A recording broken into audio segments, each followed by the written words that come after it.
Donc moi, je vais vous parler de la fibrillation atriale dans le syndrome coronarien.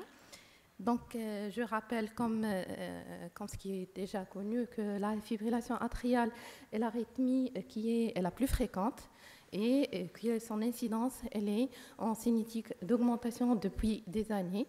Et c'est une pathologie surtout du sujet âgé, moins que le sujet jeune. Qu'en est-il du syndrome coronarien? Il est évident que depuis des années, avec l'amélioration des unités de soins intensifs, de la prise en charge, donc son incidence, elle est en cinétique de baisse. Pardon, je peux avoir un... Elle est en cinétique de baisse, mais c'est au dépend du syndrome coronarien. Et c'est moins, on remarque que c'est plus en ascension, contrairement à l'infarctus du myocarde qui est en cinétique de baisse. Alors, qu'en est-il de l'association, la fibrillation atriale et le syndrome coronarien? Donc, déjà, quand on a une FA chez un malade qui présente un syndrome coronarien, mais dont le tableau est atypique, pour poser le diagnostic, il faut vraiment avoir la loupe et bien voir le CJ. Alors, c'est une association qui est connue depuis plusieurs années et une méta-analyse, elle a démontré que l'incidence de la cardiopathie ischémique dans la fibrillation atriale avoisine les 34%. Merci.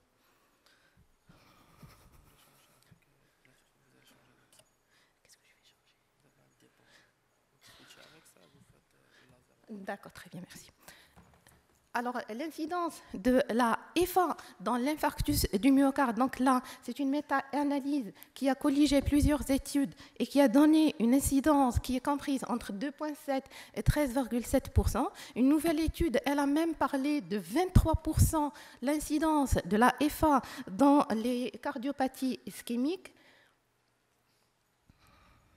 Alors, quels sont les facteurs prédictifs de la FA dans la cardiopathie ischémique? Plusieurs études, ils ont essayé de répondre à cette question, mais ce qui sort de l'ensemble de ces études, que l'âge avancé constitue un facteur de risque, l'insuffisance cardiaque également, et qui dit insuffisance cardiaque, la dysfonction ventriculaire gauche, et chez des malades qui se présentent avec une fréquence cardiaque qui dépasse les 100 cycles par minute. Bien sûr, d'autres facteurs ont été avancés, notamment la localisation de l'infarctus du myocarde, le sexe féminin, le diabète, les facteurs de risque. L'ensemble de ces facteurs constituent un facteur de risque de FA dans la cardiopathie ischémique. Alors là, je l'ai trouvé dans un article et qui m'a plu, montrant comment un syndrome coronarien favorise tout ce qui est remodelage au niveau de la paroi atriale. Donc vous voyez que le système nerveux autonome constitue un facteur de risque. Bien sûr, l'inflammation, et maintenant on dit que l'inflammation constitue un facteur de risque et que peut-être si on met des malades sous anti-inflammatoires non stéroïdiens, on prévient la survenue de cette FA en pair syndrome. Donc tout ceci favorise la survenue d'un remodelage et structurel et électrique, favorisant les mécanismes de réentrée et par cela la fibrillation atriale. Alors, est-ce que cette FA, quand elle survient chez un malade en syndrome coronarien, est-ce qu'elle a une implication? C'est tout à fait normal. Donc, cette étude, elle a démontré que l'association de la FA dans le syndrome coronarien, qu'il soit opéré ou qu'il soit revascularisé ou pas, donc vous voyez FA plus et les patients qui ont une FA, des patients qui n'ont pas de FA. Donc, vous voyez qu'il y a un risque non significatif de décès, de choc cardiogénique, d'insuffisance cardiaque. Et ce que j'ai retrouvé dans les écrits, c'est que la FA, elle favorise la survenue des arythmies ventriculaires avec un risque de mort subite en phase aiguë. Donc, ceci, c'est la survie. Lorsqu'on compare des patients sans FA avec des patients en FA, ça se voit bien que c'est assez significatif, que ce soit en phase aiguë, que ce soit après en post-infarctus du myocarde. Alors, est-ce que toutes les FA, ils ont les mêmes implications? Donc, certaines études, ils ont essayé de répondre. Donc, cette étude, elle a essayé de comparer les patients qui étaient en FA, c'est-à-dire une FA chronique, et des patients qui ont fait un nouveau épisode de FA, qu'elle soit en phase aiguë, qu'elle soit en post-infarctus du myocarde. Et le résultat, quel que soit le type de fibrillation atriale, le risque de mortalité, regardez, tout est significatif. Donc, dès que la FA fait son apparition dans le syndrome coronarien, le pronostic devient mauvais. Alors là, j'ai parlé de l'infarctus du myocarde et c'est écrit, c'est celui qui parle du syndrome coronarien de façon générale. Donc je ne vous demande pas de lire tout ce qui est écrit. Le plus important, c'est de savoir que la FA, quand elle survient en phase aiguë, c'est une FA qui compromet le pronostic à court terme. La FA chronique, elle compromet le pronostic à long terme. Donc ceci, c'est le résultat. Donc vous voyez ici la FA aiguë, si vous voulez, on parle de FA aiguë, et là, la FA qui est chronique. Donc, vous voyez quelle est la mortalité, elle est significative en phase aiguë. Et par contre, dans cette étude-là, la FA en post, c'est-à-dire à la phase, la FA chronique qui survient en post-syndrome coronarien, il n'est pas significatif. Donc, elle est en contre-indication avec l'étude précédente. Donc, l'évolution à un an, toujours, le risque de décès, il est significatif. La survie. Donc, si vous voyez cette courbe-là, donc la survie, les jours à ce niveau-là, on voit qu'à la phase aiguë, la FA aiguë, d'accord, il y a un risque de mortalité, contrairement à la FA chronique. Et qu'en est-il des effets secondaires, c'est-à-dire le décès, l'infarctus du myocarde et l'AVC? Les patients qui présentent une FA chronique, il y a un grand risque de décès, d'infarctus et d'accident vasculaire cérébral. Donc, on peut dire que la FA, c'est un facteur de mortalité et de morbidité. Une FA per syndrome coronarien aggrave le pronostic à court terme. La FA préexistante aggrave le pronostic à long terme. Et quel que soit le type du syndrome coronarien, quel que soit le type de la FA, c'est un facteur de mauvais pronostic. Alors, qu'en est-il de la prise en charge de la FA sur le plan anti-arythmique dans le syndrome coronarien?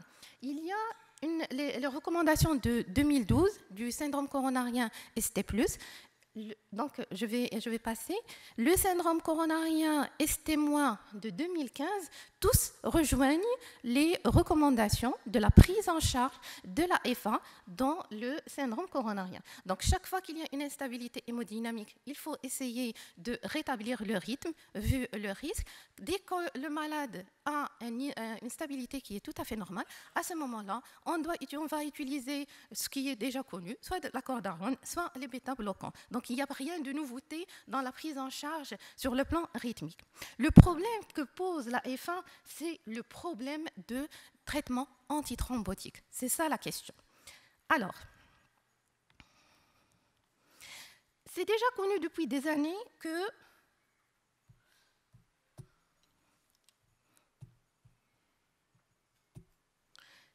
dans le syndrome coronarien, les antiplaquettaires, ils font beaucoup mieux que les anticoagulants. Dans la fibrillation atriale, il est évident que les antivitaminiques A font beaucoup mieux que les antiplaquettaires. Donc, on est devant un dilemme. Une bithérapie plaquettaire dans le syndrome coronarien, un traitement anticoagulant dans la FA, donc on va être amené à démarrer une trithérapie. Quel est le problème?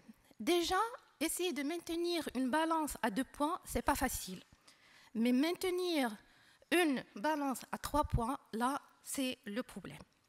Pourquoi? Donc, on dispose d'éléments qui vont nous aider à bien poser l'indication du traitement antithrombotique. Donc, hier, vous avez bien appris tout ce qui est le Schatz-Vasc, donc pour prévenir le risque thromboembolique, le risque hémorragique, le Hasbled, donc il faut que vous le connaissiez, et s'ajoute bien sûr le risque ischémique. Il y a différentes scores, mais je crois que le plus utilisé, c'est le GRACE. Donc on a 3 scores à évaluer. Et les dernières recommandations, donc je n'ai choisi que 2 plaques pour ne pas vous embrouiller, quand il y a un syndrome coronarien. L'élément le plus important, c'est d'évaluer le risque hémorragique. Le risque, il est faible, donc on peut prolonger la durée de la trithérapie à 6 mois, bithérapie à 6 mois, et par la suite, on peut mettre qu'un anticoagulant de la fibrillation atriale. Dès que le Hasbled est élevé, à ce moment-là, bien sûr, après discussion, en fonction du type du syndrome coronarien, en fonction du type de stent, on est amené à mettre une trithérapie pendant 1 mois, une bithérapie pendant 2 mois et l'anticoagulation. Mais ce que je veux que vous voyez, ce sont des classes 2A, 2A, B, 2AB. Donc, ce n'est pas des classes A. Donc, chacun peut faire ce qu'il juge bon pour son malade. Quand il y a une indication à une revascularisation, mais pas en aigu, à ce moment-là, en fonction toujours du risque hémorragique, une trithérapie pendant 1 mois, et là, c'est la double thérapie. Quand le malade a un risque faible, on peut aller jusqu'à 6 mois pour la bithérapie, alors que quand le RAS-BLED est élevé, on se limite à 6 mois, à 4 mois, à 1, 2, 3, à 6 mois pour la bithérapie. Bon, c'est un peu difficile, donc je vais vous donner quelques cas cliniques. Alors, il s'agit d'un homme de 70 ans, diabétique, qui a un IDM qui a été revascularisé il y a plus de 2 ans. Actuellement, il est totalement asymptomatique sur le plan ischémique, une FE qui est presque normale et qui reçoit un traitement optimal. Alors, qu'est-ce que vous allez faire?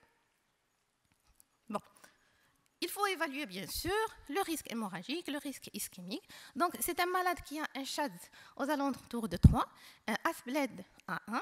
Il est stable sur le plan coronarien. Donc, on va mettre le malade sous traitement anticoagulant de la vitamine K. Et j'ai choisi de vous montrer cette recommandation de 2012 de la fibrillation atriale. Par la suite, je vais vous expliquer pour quelle raison. Alors, donc c'est clair pour le malade qui est stable.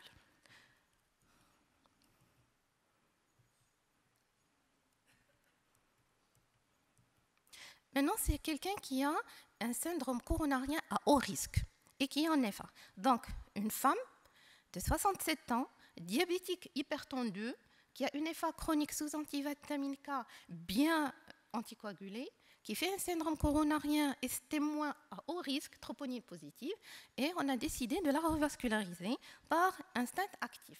Donc, si on suit les recommandations, donc, elle a un SHADS élevé, un RAS-BLED qui est intermédiaire, donc selon les recommandations, on va mettre une trithérapie pendant 6 mois, puis par la suite une bithérapie, toujours toujours l'antiplaquettaire et par la suite associé au soit aspirine, soit antiplaquettaire et bien sûr les antivitamines K pendant 6 mois. Dans cette patiente-là, qu'est-ce qu'elle nous fait? Elle fait 2 mois après le début de la trithérapie, un accident vasculaire cérébral ischémique et un tableau d'insuffisance rénale. Qu'est-ce qu'on fait? C'est une dame qui reçoit une trithérapie. On réévalue la malade, on voit bien qu'elle a élevé son SHADS à 6, puisqu'elle a fait la VC, elle a élevé son RAS-BLED à 6, donc là, tout est majeur. Est-ce qu'on va maintenir la trithérapie? On va passer à la bithérapie. Donc, selon les recommandations, on passe d'un risque bas à haut risque. Donc, on peut raccourcir la durée de traitement de cette bithérapie, de cette trithérapie. Donc, tout malade, c'est-à-dire une fois qu'on décide, il faut toujours le réévaluer et c'est un cas qui est assez explicite et vous allez voir qu'on va être amené à prendre une autre décision. Alors là, c'est une diapo, je veux que vous voyez que les flèches parce que c'est difficile de tout lire. Regardez la flèche bleue avec la flèche rouge. Donc on peut être amené soit à réduire la durée lorsque le risque est élevé et quand il y a un faible risque thromboembolique. Quand c'est rouge, on peut être amené à allonger la durée même de la trithérapie lorsqu'il y a une indication, surtout lorsque le médecin interventionnel nous dit qu'il faut prolonger pour des risques qui sont ischémiques assez élevés. Donc l'étude qui a essayé la meilleure étude, bon, l'étude qui est connue, qui a comparé le traitement, la bithérapie à la trithérapie, donc c'est une étude qui a essayé de comparer la bithérapie à la trithérapie, et on voit que l'incidence, le nombre total des événements hémorragiques, c'est tout à fait normal. Une trithérapie, elle va donner plus d'éléments hémorragiques qu'une bithérapie. Mais lorsqu'on compare la mortalité, l'infarctus du myocarde et surtout les thromboses de stent, on voit bien qu'elle n'est pas significative, que le malade reste sous bithérapie ou sous trithérapie, le risque de resténose de stent, il est moindre, il n'est pas significatif.